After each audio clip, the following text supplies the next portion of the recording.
الحمد لله رب العالمين والصلاة والسلام على رسوله الكريم أما بعد فأعوذ بالله من الشيطان الرجيم بسم الله الرحمن الرحيم فمن زحزح عن النار وأدخل الجنة فقد فاز وما الحياة الدنيا إلا متاع الغرور۔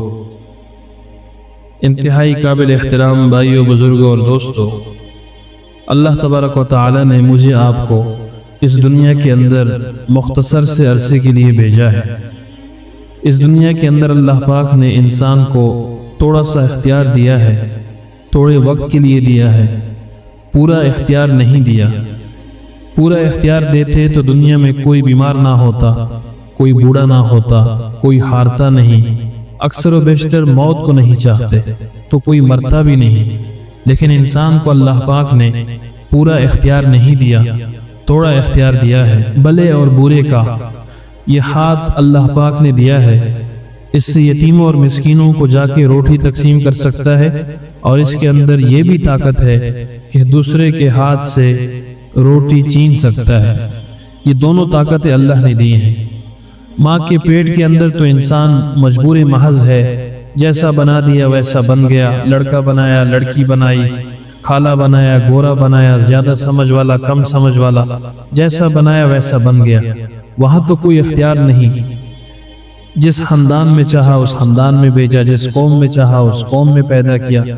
لیکن اس دنیا میں آنے کے بعد انسان کو تھوڑا سا اختیار ہے، تھوڑے وقت کے لیے، اور وہ وقت موت تک ہے۔ اس کے اندر اگر اپنے اختیار کو اللہ کی مرضی پر استعمال کیا تو یہ آدمی دنیا اور آخرت میں کامیاب ہوگا، اور اگر اس کے اندر انسان نے اپنے اختیار کو اپنی مرضی پر استعمال کیا تو دنیا اور آخرت میں یہ پریشان، تباہ اور برباد ہوگا۔ ایک تو ہے اللہ کی مرضی اور ایک ہے اپنی مرضی۔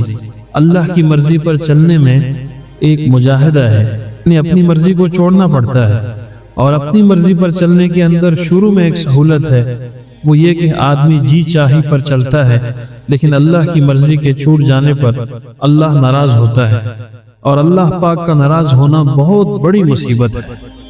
میرے محترم بھائیوں، بزرگوں اور دوستوں، زمین و آسمان پیدا کرنے والے اللہ ہیں، چاند و سورج کو پیدا کرنے والے اللہ ہیں، یہ کل کائنات کو پیدا کرنے والا میرا اللہ ہے، اور اس انسان کو اندھیرے کے اندر اور تنگ جگہ کے اندر پیدا کرنے والے وہ اللہ ہیں۔ اللہ قادر مطلق ہیں۔ جب وہ ناراض ہو جاتے ہیں تو آدمی بہت پریشان ہو جاتا ہے۔ تو اللہ کو راضی کرنا یہ بہت ضروری ہے، اس کے بغیر انسان دنیا اور آخرت میں خسارے میں رہے گا۔ اگر یہ انسان ہدایت پر ہے تو اللہ پاک اس کی دنیا اور آخرت دونوں بنائیں گے، اس لیے کہ ہدایت انسان کی سب سے پہلی اور سب سے اہم ضرورت ہے۔ باقی ضرورتیں اگر پوری نہ بھی ہوں تو زیادہ سے زیادہ یہ ہوگا کہ انسان مر جائے گا، مگر اگر بغیر ہدایت کے چلا گیا تو جہنم میں جائے گا۔ اس وقت سب سے بڑا مسئلہ یہ ہے کہ انسان بنے، سڑک اور بجلی اس کا مسئلہ نہیں۔ اصل مسئلہ یہ ہے کہ آخرت کو سامنے رکھ کر زندگی کی ترتیب بنائے۔ سب سے بڑا مسئلہ انسان کی اپنی ذات کا مسئلہ ہے۔ آج پورے عالم میں پریشانیوں کا ذریعہ خود انسان ہے۔ اس دنیا میں جو کچھ ہوگا، اچھا یا برا، اس کی بنیاد انسان ہے۔ انسان مٹی سے بنا ہے، اور زمین کی صفت یہ ہے کہ اس پر آباد کرنے کے لیے محنت کی ضرورت ہوتی ہے، اور اگر محنت چھوڑ دی جائے تو گندی جاڑی خود بخود اگ جاتی ہے۔ اسی طرح انسان میں خیر اور شر دونوں قسم کے مادے ہیں، اور انسان میں اللہ تعالی نے محنت کی صفت بھی رکھی ہے۔ انسان کی پہلی نسبت اس کے حیوان ہونے کی ہے، اس کو حیوان ناطق کہا جاتا ہے۔ اگر یہ انسان صرف مادی چیزوں پر محنت کرے گا تو یہ حیوانیت میں آگے بڑھے گا۔ جانوروں میں مختلف اقسام ہیں۔ اگر یہ انسان صرف مادی چیزوں کو سامنے رکھ کر اپنی زندگی کی ترتیب بناتا ہے اور دین اس کے سامنے نہیں ہے تو یہ حیوانیت کے اندر آگے بڑھے گا۔ اس کے اندر بکری والے صفات آئیں گے کہ بکری کہتی ہے کہ میرا پیٹ بھرے، دوسرے کا بھرے یا نہ بھرے، میرا پیٹ بھرنا چاہیے۔ اگر یہ انسان مزید مادی اسباب کو سامنے رکھ کر زندگی کی ترتیب بناتا ہے اور دین اس کی زندگی میں بالکل نہیں ہے، تو یہ مادیت اور حیوانیت میں بڑھتے بڑھتے اس کے اندر شیر اور چیتے والے صفات آ جائیں گے کہ یہ دوسرے کو چیرے گا، دوسرے کو پھاڑے گا اپنا پیٹ بھرنے کے لیے۔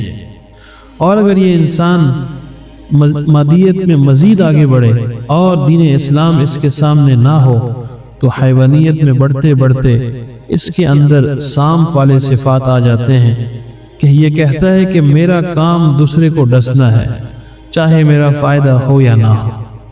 تو میرے محترم بھائیوں، بزرگوں اور دوستوں، انسان کی محنت کا میدان اس کی اپنی ذات ہے۔ یہ دنیا حالات کا گھر ہے، یہاں خوشگوار حالات بھی ہوں گے اور ناموافق بھی۔ حالات بطور امتحان ہے اور حکم کامیابی کے لیے ہے، یعنی حالات جو آتے ہیں یہ امتحان کے لیے آتے ہیں، اور احکامات جو اللہ نے دیے ہیں یہ اللہ نے کامیابی کے لیے دیے ہیں۔ چیزیں امتحان کے لیے ہیں اور گزارے کے لیے ہیں۔ دنیا اطاعت اور تابعداری کی جگہ ہے۔ اللہ تعالیٰ نے اطاعت کے لیے نبیوں کو بھیجا۔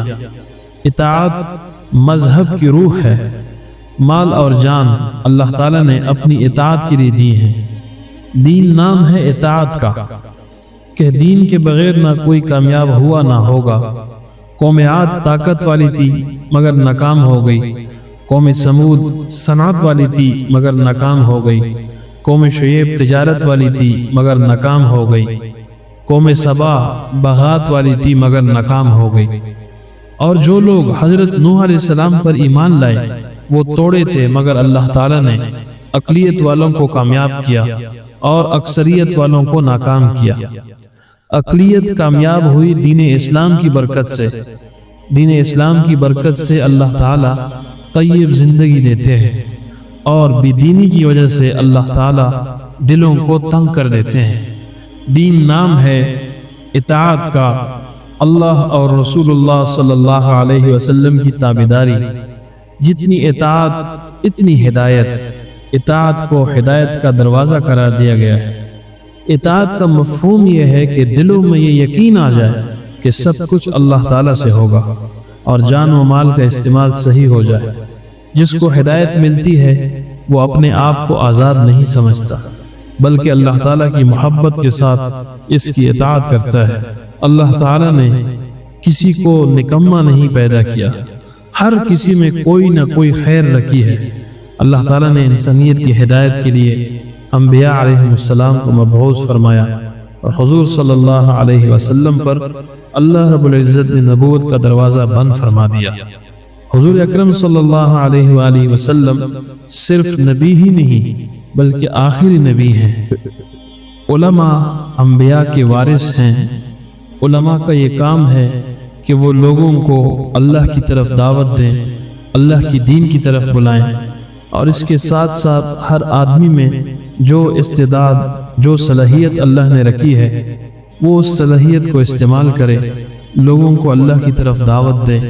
جس کو جتنی بھی صلاحیت اللہ نے دی ہے ان صلاحیتوں سے وہ فائدہ اٹھائے اور اللہ کی دین کی طرف دعوت دے۔ تو چونکہ دعوت دینا آسان نہیں ہے، اس کو سیکھا جاتا ہے۔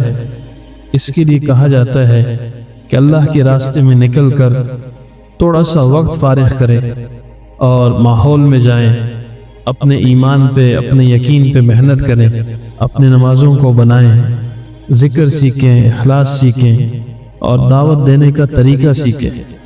تو اس لیے کہا جاتا ہے کہ پہلی فرصت میں 4 مہینے کا وقت نکال کر اللہ کے راستے میں وقت لگایا جائے اور پوری زندگی دعوت والی محنت کو اپنی زندگی کا مقصد بنایا جائے کہ یہ نیت کریں کہ خود بھی دین پر چلوں گا اور دوسروں کو دین کی دعوت دوں گا، کہ اپنی ذات سے دین پر چلنے کا نام استقامت ہے اور دوسروں کو دین کی دعوت دینے کا نام نصرت ہے۔